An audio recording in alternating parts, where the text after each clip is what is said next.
അസ്സലാമു അലൈക്കും വറഹ്മത്തുള്ളാഹി തആല വബറകാതുഹു. എന്തെല്ലാമാണ് വിശേഷങ്ങൾ? ഇസ്ലാമി വ്ളോഗിൻ്റെ ഒരു പുതിയ വീഡിയോയുമായി കൊണ്ട് ഞാൻ വന്നിരിക്കുകയാണ്. പ്രിയമുള്ള എൻ്റെ സഹോദരങ്ങളെ, പലരും എന്നോട് ചോദിച്ചിട്ടുള്ള ഒരു സംശയം, അതിനെ സംബന്ധിച്ച് ഒരു നിവാരണം നടത്താൻ വേണ്ടിയാണ് ഈ വീഡിയോ ഞാൻ ഉപയോഗപ്പെടുത്തുന്നത്. ഇൻഷാ അല്ലാഹ്, അള്ളാഹു തൗഫീഖ് നൽകുമാറാവട്ടെ. അൽഹംദുലില്ലാഹ് വസ്സലാത്തു വസ്സലാമു അലാ അഷ്റഫി റസൂലില്ലാഹ് വഅലാ ആലിഹി വസ്വഹ്ബിഹി അജ്മഈൻ, അമ്മാ ബഅദ്. നല്ല വീഡിയോയുമായി കൊണ്ടുവരാൻ അള്ളാഹു എനിക്ക് തൗഫീഖ് നൽകുമാറാവട്ടെ. ദീനിനും ദുനിയാവിലും ആഖിറത്തിലും ഉപകരിക്കുന്ന നല്ല വീഡിയോകളുമായി കൊണ്ട് നിങ്ങളിലേക്ക് എത്താൻ റബ്ബ് സുബ്ഹാനഹു വ തആല തൗഫീഖ് നൽകുമാറാവട്ടെ. ആമീൻ എന്ന് വീണ്ടും വീണ്ടും പ്രാർത്ഥിച്ചുകൊണ്ട് ഞാൻ എൻ്റെ വിഷയത്തിലേക്ക് വരികയാണ്. പലരും എന്നോട് ചോദിച്ച ഒരു സംശയമാണ്, വുളു ഉണ്ടാക്കി കഴിഞ്ഞാൽ മുറിയുന്ന കാര്യങ്ങളിൽ പലർക്കും സംശയമാണ്. പലരും ചോദിക്കുന്നത്, ഉസ്താദേ, ഞാനൊരു വഴിയിലൂടെ നടന്നു വരുന്ന സമയത്ത് എൻ്റെ മേൽക്ക് ചളി തെറിച്ചു, ഇനി ഞാൻ ഒളു എടുക്കണോ, ഇനി ഞാൻ കുളിക്കണോ എന്നൊക്കെ ചോദിക്കാറുണ്ട്. ഒളുവിനെ സംബന്ധിച്ചും കുളിയെ സംബന്ധിച്ചും പലർക്കും സംശയങ്ങളാണ്. എന്താ സംശയം വരാൻ കാരണം? അവന് ഇബാദത്തുമായി കൊണ്ട് ഇടപഴകുന്ന ഒരാളായതുകൊണ്ടാണ്. ഇബാദത്തുമായി കൊണ്ട് നിസ്കാരവുമായി കൊണ്ട് ബന്ധപ്പെടുന്ന ആളുകൾക്കല്ലേ ഒളുവിന്റെ കാര്യത്തിൽ സംശയങ്ങൾ വരികയുള്ളൂ. കുളിയുടെ കാര്യത്തിൽ സംശയം വരണമെങ്കിൽ കുളി അവന് എങ്ങനെ കുളിക്കണമെന്ന് ബോധ്യമില്ലെങ്കിൽ അത് ബോധ്യമായതിനു ശേഷം കുളിച്ചാൽ മാത്രമേ അവന്റെ കുളി ശരിയാവുകയുള്ളൂ എന്നതുകൊണ്ടാണല്ലോ അവൻ സംശയം ചോദിക്കുന്നത്. അതുകൊണ്ട് പലപ്പോഴും ചോദിക്കുന്ന സംശയമാണ് ഒളു മുറിയുന്ന കാര്യങ്ങളെ സംബന്ധിച്ചുകൊണ്ട്. അപ്പൊ ഇങ്ങനെ വഴിയിലൂടെ നടന്നു വരുമ്പോ എന്റെ മേലേക്ക് ചളി തെറിച്ചു, അതിൽ ചാണകമുണ്ടാവും, അല്ലെങ്കിൽ മറ്റു നെഴ്സുകൾ ഉണ്ടാവുമല്ലേ, ഉണ്ടാവാൻ സാധ്യതയുണ്ടല്ലോ. അതുകൊണ്ട് എന്റെ വുളു നഷ്ടപ്പെടുമോ, അല്ലെങ്കിൽ എനിക്ക് ഇനി കുളിച്ചതിന് ശേഷമാണോ വുളു എടുക്കാൻ പറ്റുക, അതിനുശേഷമാണോ നിസ്കരിക്കാൻ പറ്റുക, ഇത്യാദി ചോദ്യങ്ങളൊക്കെ പലപ്പോഴും നമുക്കും ഇത്തരം സംശയങ്ങൾ വന്നിട്ടുണ്ടാവും. ഇൻഷാ അല്ലാഹ് അതിലേക്കാണ് ഞാൻ വരുന്നത്. അപ്പൊ നമ്മുടെ സംശയം ഇവിടെ വുളു മുറിയുന്ന കാര്യങ്ങൾ എന്തുകൊണ്ടെല്ലാം വുളു മുറിയുമെന്നാണ്. ശാഫി മദ്ഹബ് പ്രകാരമുള്ള വുളു മുറിയുന്ന കാര്യങ്ങളാണ് ഞാൻ ഇവിടെ പ്രതിപാദിക്കുന്നത്. ശരിക്കും മനസ്സിലാക്കി വെക്കുക, ജീവിതത്തിൽ എന്നും ആവശ്യമുള്ളതാണ്. മരിക്കുന്നത് വരെ നമുക്ക് വുളു എടുക്കൽ ആവശ്യമാണ്. വുളുവിന് വളരെ ഫളായിലുകളുണ്ട്. സത്യവിശ്വാസിക്കല്ലാതെ വുളുവിന്റെ മേൽ പൂർണ്ണമായി കൊണ്ട് എപ്പോഴും വുളുവോടുകൂടെ നിൽക്കാൻ കഴിയുകയില്ല. അപ്പൊ സത്യവിശ്വാസിയുടെ അടയാളമാണ് എപ്പോഴും വുളുണ്ടായിരിക്കുക എന്നുള്ളത്. മുഅ്മിനിന്റെ അടയാളമാണ് എപ്പോഴും വുളുണ്ടായിരിക്കുക എന്നുള്ളത്.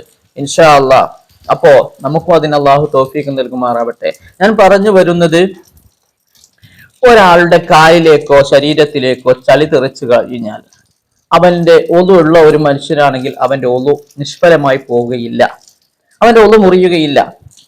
അതുപോലെ തന്നെ ചളി തെറിച്ച് ഒരാൾ ഇപ്പൊ കൂലിപ്പണിക്ക് പോകുന്ന ആളാണെങ്കിൽ അവന്റെ മേൽ അഴുക്ക് പറ്റിയിട്ടുണ്ടാവും. ആ അഴുക്ക് കാരണമായി കൊണ്ട് അവന് ഒളു നഷ്ടപ്പെടുമോ, കുളിക്കൽ നിർബന്ധമാകുമോ എന്നൊക്കെ സംശയമുള്ള പലരുമുണ്ട്. ചിലരൊക്കെ വന്നിട്ട് പറയും, ഞാൻ കുളിച്ചിട്ടില്ല, അതുകൊണ്ട് പള്ളിയിലേക്ക് കയറാൻ കഴിയില്ല. കുളിച്ചിട്ടില്ല എന്ന് പറഞ്ഞാൽ അഴുക്ക് കാരണമായിട്ടാണ് പറയുന്നത്, വലിയ അശുദ്ധിയോ മറ്റോ അല്ല. അതൊക്കെ കുളിക്ക് തടസ്സങ്ങളും പള്ളിയിലേക്ക് കയറാൻ തടസ്സങ്ങളൊക്കെ ഉള്ള കാര്യങ്ങളാണ്. പള്ളിയിലേക്ക് കയറാൻ തടസ്സങ്ങളുള്ളതാണ്, കുളി നിർബന്ധമാകുന്ന കാര്യങ്ങളാണ് വലിയ അശുദ്ധിയൊക്കെ ഉണ്ടെങ്കിൽ. അപ്പൊ അത്തരം കാര്യങ്ങളല്ല. അവനൊരു പണി കഴിഞ്ഞു വരികയാണ്, ഒരു കൂലിവേല ചെയ്തുകൊണ്ട് വരികയാണ്. ആ സമയത്താണ് അവന് സംശയം വന്നത്, എന്ത്, ഞാൻ പള്ളിയിലേക്ക് കയറാൻ പറ്റൂലേ, അതുകൊണ്ട് എനിക്ക് കുളിക്കണം എന്നൊരു തോന്നലുണ്ടായത്. അതൊക്കെ വലിയ സംശയങ്ങളാണ്. എന്നാൽ ഞാൻ പറഞ്ഞു വരുന്നത് ഒളു മുറിയുന്ന കാര്യങ്ങളെ സംബന്ധിച്ചാണ്. അപ്പൊ ഒളു മുറിയുന്ന കാര്യങ്ങൾ, ഒന്നാമതായിട്ട് നമ്മൾ ശ്രദ്ധിക്കേണ്ടത്, നമ്മുടെ മലമൂത്ര ദ്വാരങ്ങളിൽ കൂടി മനിയ് അല്ലാത്ത എന്ത് സാധനം പുറപ്പെട്ടാലും നമ്മുടെ ഒളു മുറിയും.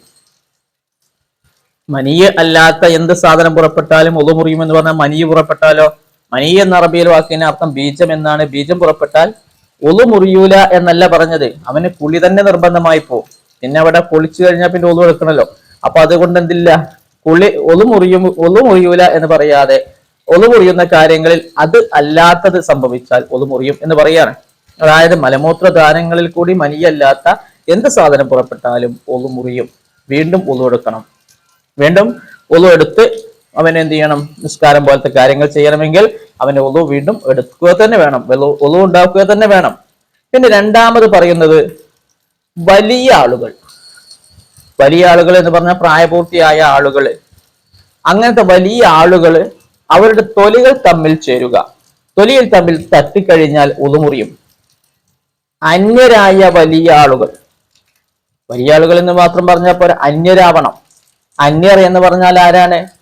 അന്യർ എന്ന് പറഞ്ഞാൽ നമുക്ക് വിവാഹം കഴിക്കാൻ പറ്റുന്നവരൊക്കെ നമ്മുടെ അന്യരാണ്. ഇന്നത് വളരെ നമ്മൾ ശ്രദ്ധിക്കേണ്ട കാര്യമാണ്. നമുക്ക് വിവാഹം ചെയ്യാൻ പറ്റുന്ന നമ്മുടെ അടുത്ത ആളുകൾ കുടുംബക്കാരനായിരിക്കും, പക്ഷെ നമുക്ക് അവരെ വിവാഹം ചെയ്യാൻ പറ്റുന്നുണ്ടാവും.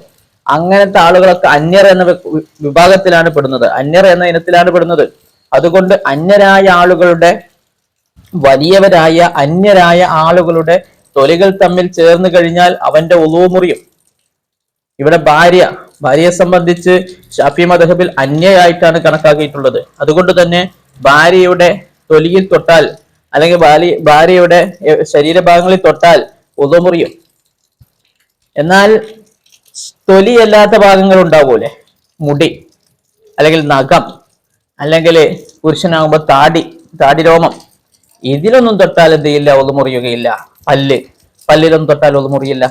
ഒളു മുറിയുന്നത് തൊലികൾ തമ്മിൽ തൊടുമ്പോഴാണ്. അപ്പോൾ ഒളുവെടുത്തിങ്ങനെ വരുമ്പോൾ ഭാര്യയുടെ എവിടെയെങ്കിലും അറിയാതെ സ്പർശിച്ചാലും അറിഞ്ഞ് സ്പർശിച്ചാലും ഒക്കെ എന്ത് ചെയ്യും? ഒളു മുറിയും. അപ്പോ രണ്ട് കാര്യങ്ങൾ പറഞ്ഞു. ഒന്ന്, മലമൂത്രദ്വാരങ്ങളിൽ കൂടി മനിയല്ലാത്ത വല്ലതും പുറപ്പെടുക. രണ്ട്, വലിയവരും അന്യരുമായ സ്ത്രീ പുരുഷന്മാരുടെ തൊലികൾ തമ്മിൽ ചേർന്നാലും ഒളു മുറിയുന്നതാണ്. ഇനി അടുത്തത്, ഉറക്കം കൊണ്ടോ മറ്റോ ബുദ്ധിയുടെ വകതിരിവ് നീങ്ങുക. നമുക്കൊക്കെ ബുദ്ധിക്കൊരു വകതിരിവുണ്ട്. ഇന്നതാണ് എന്ന് മനസ്സിലാക്കാനുള്ള വകതിരിവോട് കൂടെയാണ് നമ്മൾ ഇരിക്കുന്നത്. ഇപ്പൊ ഒന്ന് ഉറങ്ങിക്കഴിഞ്ഞാൽ ആ ഉറക്കത്തിൽ എന്തെല്ലാം സംഭവിച്ചു എന്ന് നമുക്കറിയില്ല. അപ്പൊ ഒളു ഉണ്ടാക്കിയിട്ട് ഒരാൾ ഉറങ്ങിയാൽ അവന്റെ ഒളു എന്ത് ചെയ്യും? മുറിയും.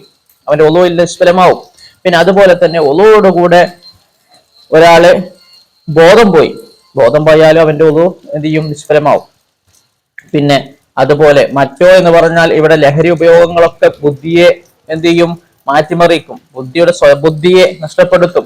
അതുകൊണ്ട് അങ്ങനെ സംഭവിച്ചാലും ഒളു മുറിയും. അപ്പൊ ആരെങ്കിലും ഒളുണ്ടാക്കി മദ്യപിച്ചു, അല്ലെങ്കിൽ ഒളുവെടുത്ത് ലഹരി വസ്തു ഉപയോഗിച്ചു എന്നതല്ല അതിനർത്ഥം. അങ്ങനെ സംഭവിച്ചാലും എന്ത് ചെയ്യും? ഒളു മുറിയുന്നതാണ്. ഇപ്പോൾ 3 കാര്യങ്ങൾ നമ്മൾ പറഞ്ഞു. ഉറക്കം കൊണ്ടോ മറ്റോ എന്ന് പറയുന്നത് ബോധക്ഷയമാവാം, അല്ലെങ്കിൽ മറ്റുള്ള വസ്തുക്കൾ ഉപയോഗിച്ചുകൊണ്ട് ബുദ്ധിയുടെ ഗതിവ് നീങ്ങിയതാവാം, അല്ലെങ്കിൽ നമ്മൾ അനസ്തേഷ്യ പോലത്തെ കൊടുത്തിട്ട് ബുദ്ധിയെ താൽക്കാലികമായി മരവിപ്പിച്ചതാവാം. എന്നാൽ ഒളു ഉണ്ടാക്കുന്ന ആ അവസ്ഥയിൽ നിന്ന് അവൻ താൽക്കാലികമായി ഒളുവില്ലാത്ത അവസ്ഥയിലേക്ക് മാറി. ഇനി അവൻ ഒളു എടുത്താൽ മാത്രമേ അവന്റെ ഒളു ഉണ്ട് എന്ന് പറയാൻ പറ്റുള്ളൂ. ഒളുവോടുകൂടെ ചെയ്യേണ്ട കാര്യങ്ങൾ അവനക്ക് ചെയ്യണമെങ്കിൽ, അവന് ചെയ്യാൻ കഴിയണമെങ്കിൽ വീണ്ടും ഒളു എടുക്കണം. അപ്പൊ 3 കാര്യങ്ങൾ നമ്മൾ പറഞ്ഞു. ഒന്ന്, മലമൂത്രദ്വാരങ്ങളിൽ കൂടി മനിയല്ലാത്ത വല്ലതും പുറപ്പെടുക. 2, വലിയവരും അന്യരുമായ സ്ത്രീ പുരുഷന്മാരുടെ തൊലി തമ്മിൽ ചേരുക. 3-ാമത് പറഞ്ഞത്, ഉറക്കം കൊണ്ടോ മറ്റോ ബുദ്ധിയുടെ വകതിരിവ് നീങ്ങുക. വകതിരിവ് പറഞ്ഞ സ്വബോധം, ഈ ബോധമുള്ള അവസ്ഥ ഉണ്ടല്ലോ, ഇത് നീങ്ങിപ്പോവുക. ഇങ്ങനെ 3 കാര്യങ്ങൾ പറഞ്ഞു. ഇനി 4-ാമത്തെ കാര്യം, മുൻകൈയിന്റെ പള്ള കൊണ്ട് മനുഷ്യരുടെ ഗുഹ്യസ്ഥാനങ്ങൾ തൊടുക. മനുഷ്യരുടെ പള്ള എന്ന് മുൻകൈയിന്റെ പള്ള എന്ന് പറഞ്ഞാല് ഈ 2 കൈകൾ നമ്മളിങ്ങനെ ചേർത്തി വെക്കുമ്പോൾ ഈ 2 ഭാഗവും ടച്ച് ചെയ്യുന്ന ഈ ഭാഗം ഉണ്ടല്ലോ, വെള്ളഭാഗം, ഈ വെള്ളഭാഗത്തിനാണ് എന്ത് പറയുന്നത്? മുൻകൈയിന്റെ പള്ള എന്ന് പറയുന്നത്. ആ പ്രയോഗം അതിനു വേണ്ടിയാണ് ഉപയോഗിക്കുന്നത്, ഈ പള്ള എന്നുള്ള പ്രയോഗം. അപ്പോ ഈ ഭാഗം കൊണ്ട് മനുഷ്യരുടെ ഗുഹ്യസ്ഥാനത്തിൽ തൊട്ട് കഴിഞ്ഞാൽ എന്ത് ചെയ്യും? ഒളു മുറിയും. അപ്പോ മനുഷ്യരുടെ അല്ലാത്ത മറ്റു ജീവികളുടെയൊക്കെ അതിൽ നിന്ന് മാറ്റിവെച്ചു. മനുഷ്യരുടെ അല്ലാത്ത മറ്റു ജീവികളുടെയൊക്കെ തൊട്ടാൽ എന്ത് ചെയ്യുന്നില്ല? ഒളു മുറിയുന്നില്ല. മനുഷ്യരുടെ തൊടുമ്പോൾ മാത്രമേ ഒളു മുറിയുന്നുള്ളൂ. ഇപ്പൊ 4 കാര്യങ്ങൾ ഞാൻ ഒളു മുറിയുന്ന കാര്യങ്ങൾ പറഞ്ഞു. 1-ാമത് പറഞ്ഞത് മലമൂത്രദ്വാരങ്ങളിൽ കൂടി മനിയല്ലാത്ത വല്ലതും പുറപ്പെടുക. 2-ാമത് പറഞ്ഞത് വലിയവരും അന്യരുമായ സ്ത്രീ പുരുഷന്മാരുടെ തൊലി തമ്മിൽ ചേരുക. 3-ാമത് പറഞ്ഞത് ഉറക്കം കൊണ്ടോ മറ്റോ ബുദ്ധിയുടെ വകതിരിവ് നീങ്ങുക.